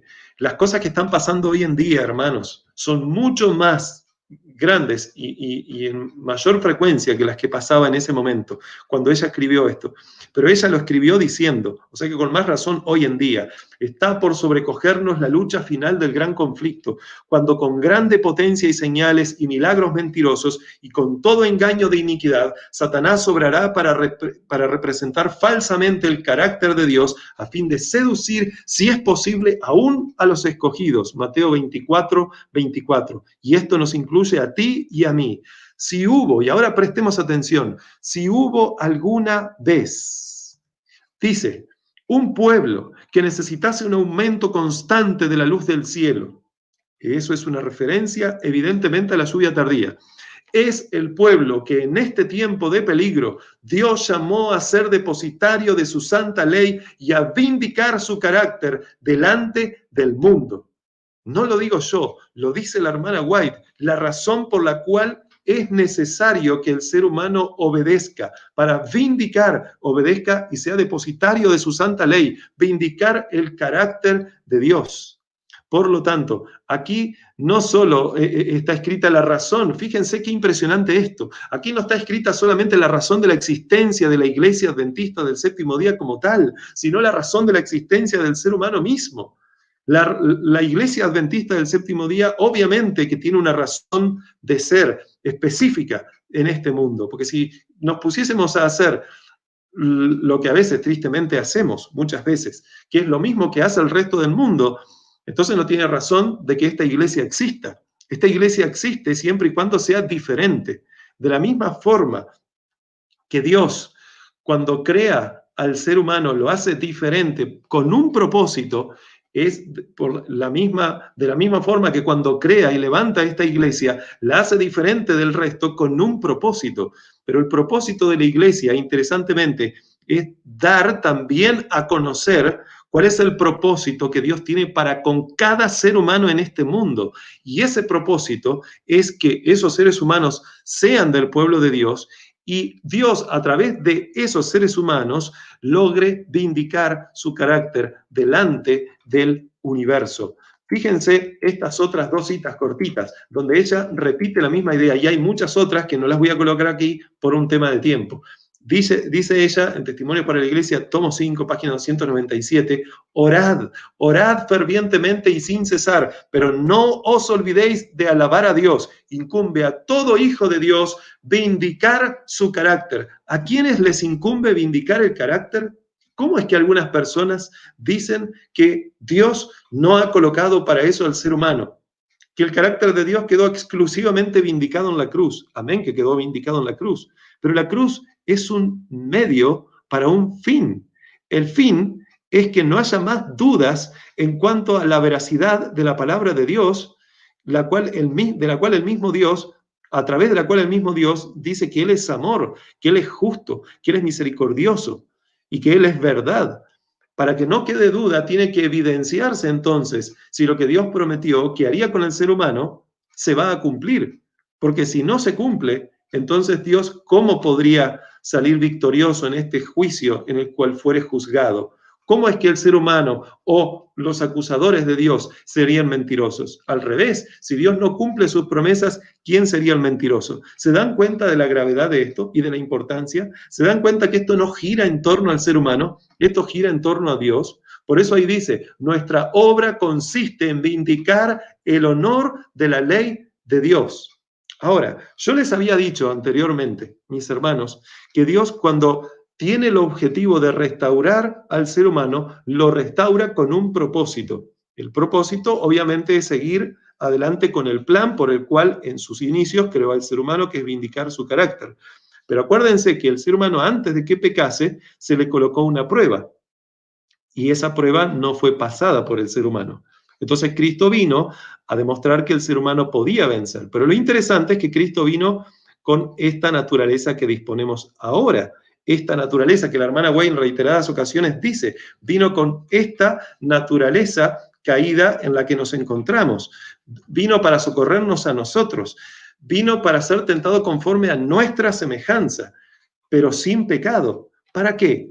Para que nosotros no solo pudiéramos tener un sustituto, sino que pudiéramos contemplar a aquel que en una situación con ciertas diferencias, porque Jesús ya nació concebido del Espíritu Santo, a diferencia de nosotros que nacemos del Espíritu Santo cuando, por ejemplo, somos bautizados, o de forma especial, quiero decir, cuando somos bautizados en la conversión. Entonces, para que pudiéramos contemplar a Jesús y entender que si Él lo hizo, entonces, y Él nos da su vida, y Él nos da su poder, nosotros no podemos hacer nada.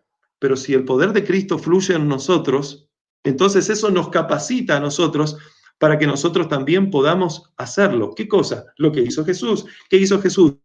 Vindicar su carácter delante del universo. ¿Qué hará el ser humano? La obra del ser humano consiste en vindicar el honor de Dios, el honor del carácter de Dios, el honor de la ley de Dios. Ahora, yo les dije que el ser humano había sido colocado en una prueba que no pasó. Jesús sí pasó. Pero ahora que el ser humano era restaurado, sería restaurado, ahora es necesario mostrar a los ángeles si este ser humano restaurado va a seguir restaurado por los siglos de los siglos o va a decidir pecar. Entonces, y esto es sumamente importante, presten atención, todo lo que dije considero que es importante, pero si hay un punto donde esto es sumamente importante es ahora. Entonces, Dios debe colocar una prueba al ser humano y esa prueba a la que tiene que ser expuesto el ser humano es justamente para demostrar si lo que dice Dios se cumple o no se cumple. ¿Y cuál es esa prueba? La Biblia enseña cuál es esa prueba. Un tiempo que está por venir en muy breve tiempo. Es el que se conoce como el tiempo de angustia de Jacob, prefigurado no solo en la noche en la que Jacob luchó contra el ángel de Jehová, sino interesantemente también prefigurado, entre otras partes, entre otras tantas veces de la Biblia, en, por ejemplo, el cierre del tiempo de gracia en los días del diluvio, 7 días antes de que venga el diluvio en los días de Noé.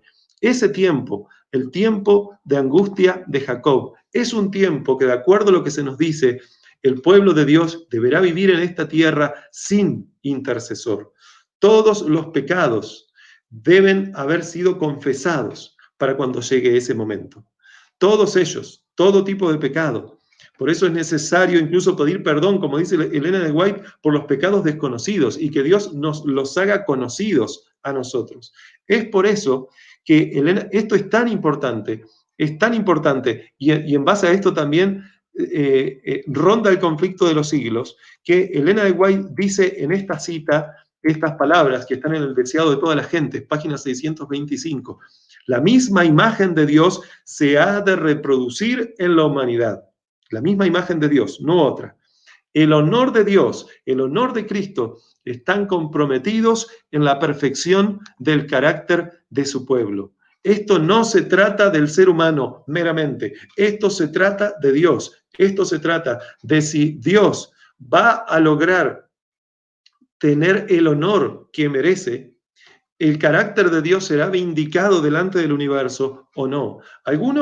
Quiero decir que a veces es interesante, y me puedo incluir aquí también, pero algunos excusan de alguna forma su comportamiento diciendo que como aún no tienen el sello de Dios, entonces siguen pecando.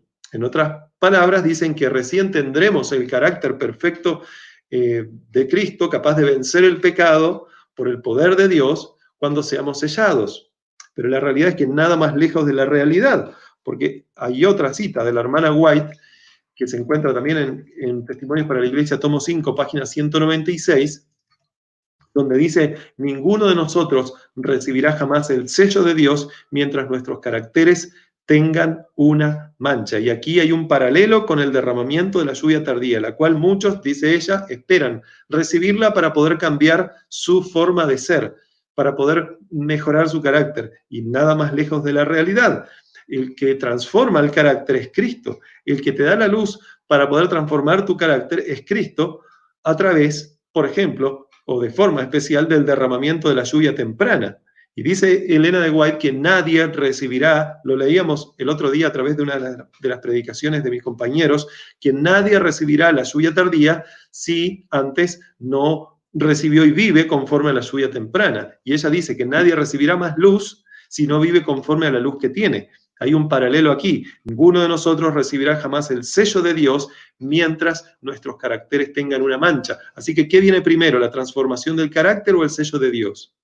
Evidentemente que primero viene la transformación del carácter. Dios transforma el carácter, nosotros no lo podemos hacer. Pero nosotros sí podemos dejarnos transformar. Dios transforma el carácter, entonces nos sella.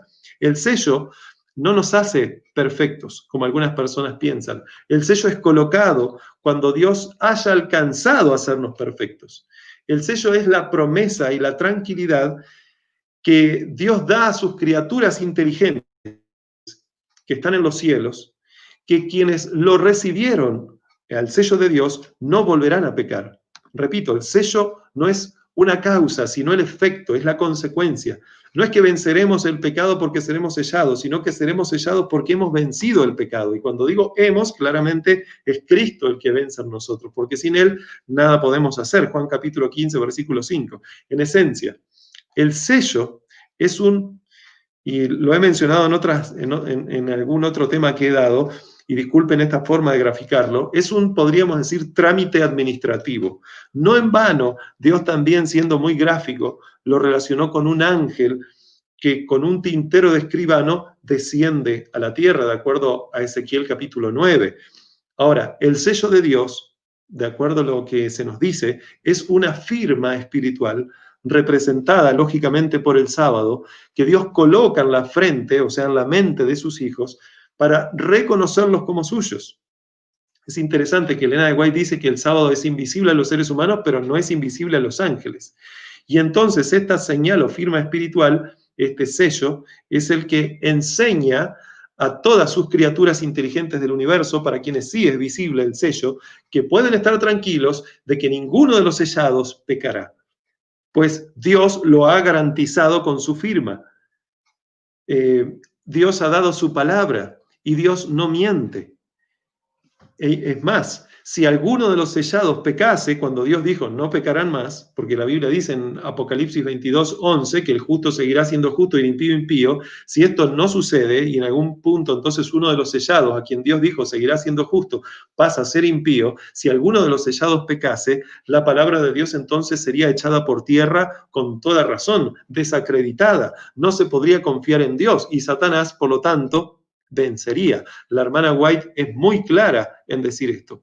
Como lo leí hace un momento, el honor de Dios está en juego. Dios, hermanos queridos, no colocaría su firma, Dios no colocaría su sello sobre alguien que no tiene el carácter de Cristo y que por lo tanto pecaría, dejando en evidencia clara que entonces no se podría confiar en Dios.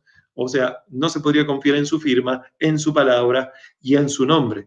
Dios, por lo tanto, colocará su sello como una garantía sobre los que cumplen las condiciones que permiten que Dios salga como garante.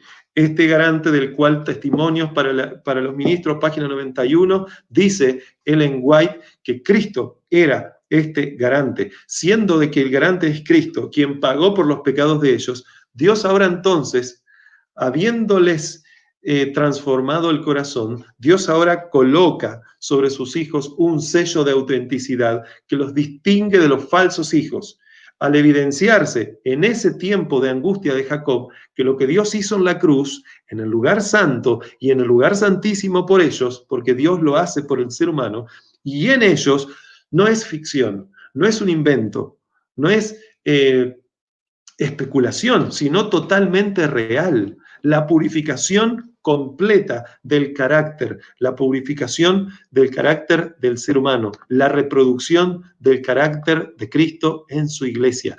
Este es el sello que los presentará ante el universo como sus hijos amados, en quien tiene complacencia. Si Dios no logra esto, mis hermanos, entonces el gran conflicto está perdido. ¿Por qué digo esto así?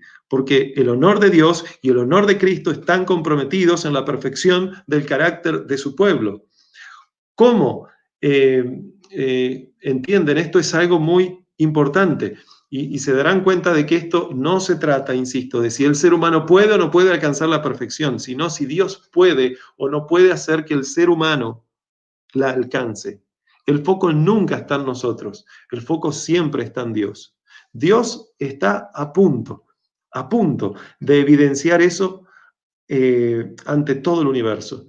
Y nos aclara en Apocalipsis capítulo 22, repito, versículos 10 y 11. Versículo 10 dice que el tiempo está cerca, y versículo 11, cuando dice que el justo será justo, el impío impío, nos aclara eso al decir que Dios está más cerca de nosotros de lo que nosotros pensamos, y que Dios tendrá un pueblo que será justo delante de Dios, con lo cual se vindicará el nombre de Dios delante del universo, habiéndole obedecido el ser humano a Dios, habiéndose evidenciado de que los más débiles de los débiles, esta última generación, mayormente corrompida que todas las anteriores, habiéndose evidenciado que Dios incluso en ellos podría transformar los corazones, entonces todas las demás quedarían sin excusa y el nombre de Dios sería vindicado. Esto que acabo de decir, hermanos, a pesar de parecer extraño para algunos, es lo que se conoce también como las gotas de rocío de la lluvia tardía, porque si hay algo específico por el cual el ser humano fue creado es justamente para lograr quitar esa mancha nebulosa, fea mancha, que el enemigo colocó sobre el carácter de Dios. Dios creó al ser humano con una función muy particular, para que éste lo vindicara. Y a pesar de que el ser humano pecó, Dios no lo dejó a un lado. Envió a su Hijo para rescatar al ser humano. Vindicó su carácter a través de su Hijo y mostró cuál es el camino a seguir. Le concedió fuerza al ser humano, poder al ser humano para poder vencer. Y todo aquel que en Él cree, entonces podrá andar por ese camino que Jesús anduvo. Y culmino nuevamente con esta cita con la que empecé. Dice Elena de White: el descenso del Espíritu Santo sobre la iglesia es esperado como si se tratara de un asunto del futuro, pero es el privilegio de la iglesia tenerlo ahora mismo. Buscadlo, orad por él, creed en él, debemos tenerlo, y el cielo está esperando concederlo. ¿Ustedes creen que realmente estas palabras solo se aplicaban para ese tiempo y el cielo no está esperando concedernos ese don ahora mismo si nosotros realmente se lo pedimos? Dios quiere concedernos ese don ahora mismo. Dios quisiera que todo esto que se está transmitiendo esta semana, la iglesia entera, adventista del séptimo día, pastores y laicos, pudieran escuchar y comprender ese glorioso mensaje que proviene de la cruz de Cristo, para que nuestros corazones sean, contemplando a Cristo, transformados, sean transformados a la imagen del Hijo de Dios. Y entonces, ya no tengamos que seguir viviendo más en este mundo de miseria.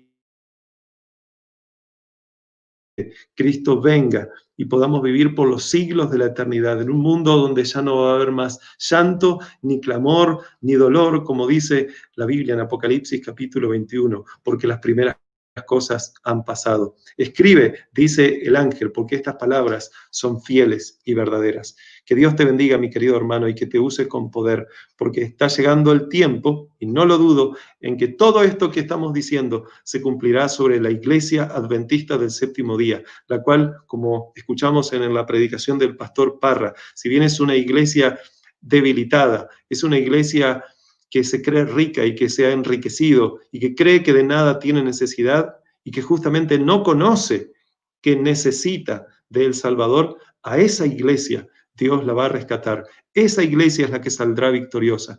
Esa iglesia victoriosa será la iglesia triunfante, la cual, de acuerdo a lo que se nos dice en Apocalipsis 3:21, logrará vencer como Cristo venció.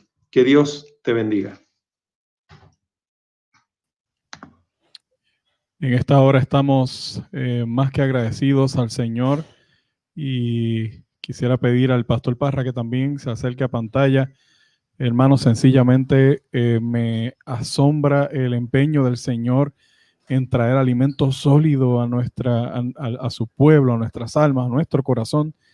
Pastor Parra y Pastor Añasco, me asombra el orden perfecto de Dios, porque el orden de estos temas se hizo en oración, pidiendo al Señor dirección, y cómo el Señor nos lleva a una experiencia en esta noche de contrición primero de nuestro corazón a través de los labios del Pastor Parra, para que entonces con un corazón contrito y humilde y humillado delante del Señor podamos aceptar por agradecimiento que el propósito de la vida del pueblo de Dios en esta tierra es algo muy superior a la salvación tan siquiera, a algún premio que vamos a recibir, a nuestro propio beneficio, sino sencillamente ser instrumentos para poder vindicar y honrar el carácter de Dios ante el universo. Y me impacta y me asombra. No sé qué les parece, Pastor Parra, Pastor Añasco, si tienen alguna palabra final, porque ya queremos concluir, y me asombra la determinación del pueblo de Dios. Ya hemos estado 3 horas y 40 minutos transmitiendo y los hermanos están ahí, están haciendo preguntas, están alabando al Señor, están glorificando al Señor. Así que hay un fuego encendido en el mismo medio del pueblo de Dios, hermanos. Y es el Espíritu de Dios obrando en el corazón de cada creyente. Estos son temas, hermanos, que son para volver a verlos. Pastor Añasco, prepárese porque hay varias preguntas ahí para contestar para mañana. Pastor Parra, hay mucho agradecimiento de parte del Señor por el tema y queremos honrar al Señor. Si no hay alguna palabra. Sí. Bueno, por supuesto, agradecerles a todos los que han sido parte de este maravilloso evento que no termina hoy, termina mañana, luego de la predicación del pastor Carlos Muñoz, director de Amazing Facts Latino, como tú lo habías presentado anteriormente también. Y me sorprende también, por ejemplo, ahora estamos saliendo por varios medios. Algunas personas quizás se creen que los que están conectados solo son los que, por ejemplo, si están en YouTube, ahí dice, pero son varios medios y a través de las plataformas se nos indica cuántos hay conectados ahora, incluso hasta el final. Y hay alrededor de más de 300 personas mirando esto en vivo en este momento. Si consideramos los otros canales por donde se está transmitiendo, es algo realmente impresionante. Sí, señor. Vamos para 4 horas ahorita y están ahí, Pastor Parra, los corazones están conectados con el Señor, no quieren desconectarse. Así la gloria al Señor por este evento y todo lo está haciendo el Señor. Quiero dejarles también la promesa de Hechos 3:19, ¿verdad? Del apóstol San Pedro, un lindo ejemplo del poder de Dios para transformar vidas. Dios lo sacó, el Señor Jesús venció en él, ¿verdad? La incredulidad, su arrogancia. Y Pedro, que experimentó el Pentecostés, nos dice: arrepentíos y convertíos para que sean borrados vuestros pecados y vengan de la presencia del Señor tiempos de refrigerio, y enviará a Jesucristo. Así que ahí hay un orden precioso. Cristo quiere venir.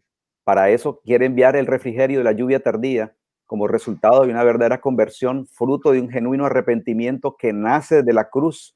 Así que toda gloria sea para el Señor. Creemos que el Señor tendrá un pueblo y la imagen de Cristo será restaurada y la tierra iluminada. Alabado sea el Señor. Gracias. Amén.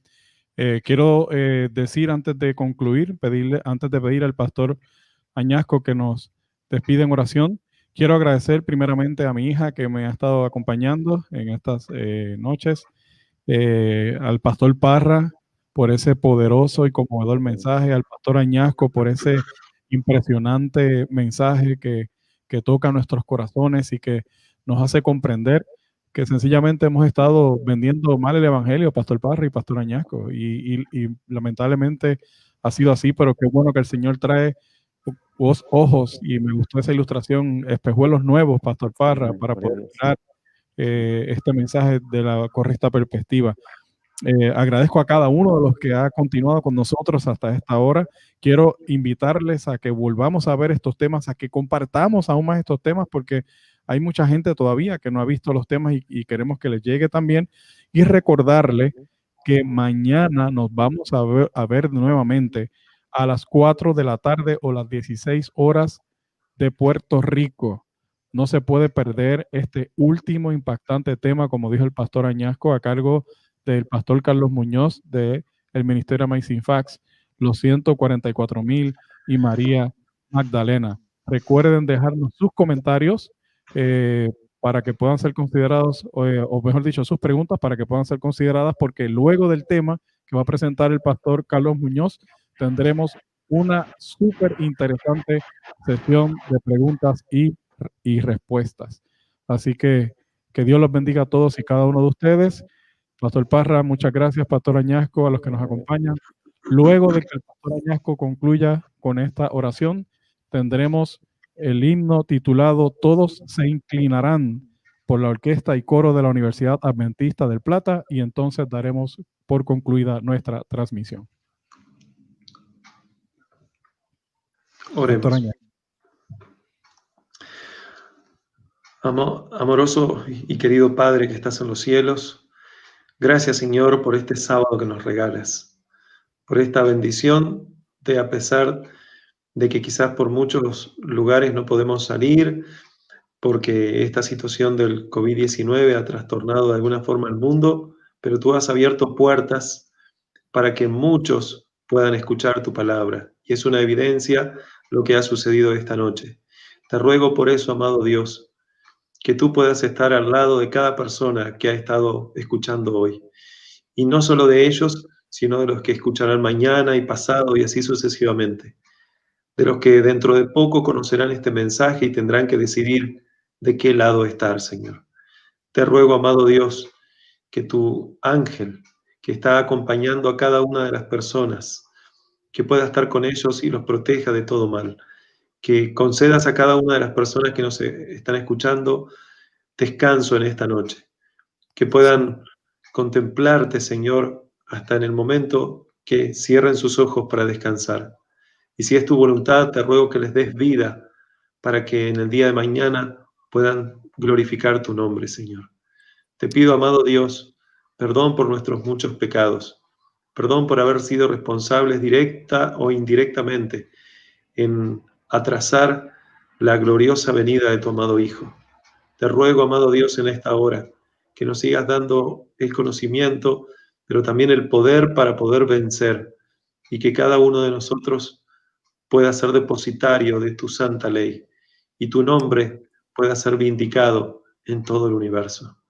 Gracias, porque hasta aquí tú nos has acompañado, porque confiando en ti sabemos que lo seguirás haciendo. Te lo ruego todo sin merecerlo, pero en el nombre poderoso de Jesús. Amén. Amén. Amén.